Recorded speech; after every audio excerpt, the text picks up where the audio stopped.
கொங்கு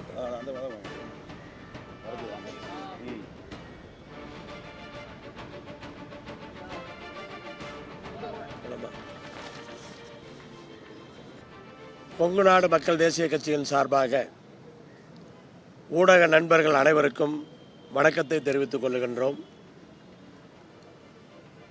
இன்றைய தினம் திராவிட முன்னேற்றக் கழகத்தினுடைய கூட்டணி குறித்து பேசுகின்ற குழுவோடு நான், எங்களுடைய துணை பொதுச் செயலாளர்கள் சக்தி கோச் நடராஜ், ஏகேபி சின்ராஜ், நித்யானந்தம், எங்களுடைய இளைஞரணி செயலாளர் சூரியமூர்த்தி, கொள்கை பரப்பு செயலாளர் அசோகன் ஆகிய அனைவரும் ஒரு இரண்டாம் கட்டமாக பேச்சுவார்த்தை நடத்தினோம். எங்களுக்குள் ஒப்புக்கொண்டு ஒரு முடிவுக்கு வந்திருக்கிறோம். பிறகு திராவிட முன்னேற்றக் கழகத்தினுடைய தலைவரும் எங்கள் கூட்டணியினுடைய தலைவரும் தமிழகத்தினுடைய மாண்புமிகு முதலமைச்சர் அவர்களும் இந்த தொகுதி பங்கீட்டை ஏற்றுக்கொண்டு நானும் முதலமைச்சர் அவர்களும் தொகுதி பங்கீட்டிலே கையெழுத்திட்டு இருக்கிறோம். ஒரு தொகுதியிலே 2019 போலவே போட்டியிடுவது என்றும், அதே நாமக்கல் தொகுதியிலே போட்டியிடுவது என்றும் முடிவு செய்யப்பட்டு அதுக்கான ஒப்பந்தத்தை கையெழுத்திட்டு இருக்கிறோம்.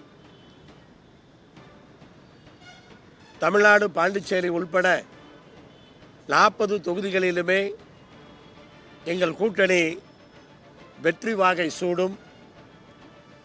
வெகு வேகமாக ஒவ்வொரு கூட்டணி கட்சியினுடனும் தொகுதி பங்கீடு முடிந்து கொண்டிருக்கிறது.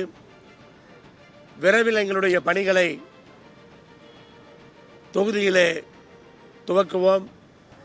எதிரில் இருக்கிற கட்சிகள் எல்லாம் கூட்டணிக்கு யார் வருவார்கள் என்று கதவையும் ஜன்னலையும், ஏன் வெண்டிலேட்டரை கூட திறந்து வைத்திருக்கும் பொழுது,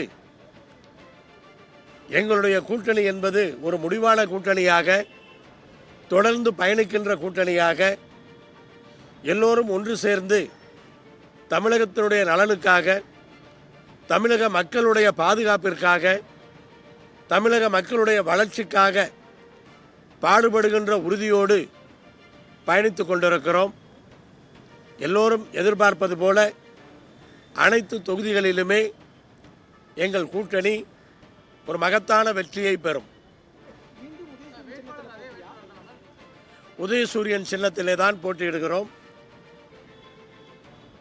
2019 ஆண்டு போட்டியிட்டது போல உதயசூரியன் சின்னத்திலே போட்டியிடுகிறோம். அதுவும் ஒப்புக்கொள்ளப்பட்டிருக்கிறது. அது எங்களுடைய செயற்குழு, ஆட்சி மன்ற குழு கூடி அதற்கான முடிவுகளை எடுப்போம். வெகு விரைவாக அதுக்கான வாய்ப்பு இருக்கிறது. எங்களுடைய நாடாளுமன்ற உறுப்பினர் ஏகேபி சின்ராஜ் அவர்கள் போட்டியிடப் போவதில்லை என்று பத்திரிகைகளிலே சொல்லியிருக்கிறார். அப்போ அதுக்கான வாய்ப்பு இருக்கத்தானே செய்யும். இருந்தாலும் எங்களுடைய செயற்குழு தான் அந்த முடிவுகளை எடுக்கும்.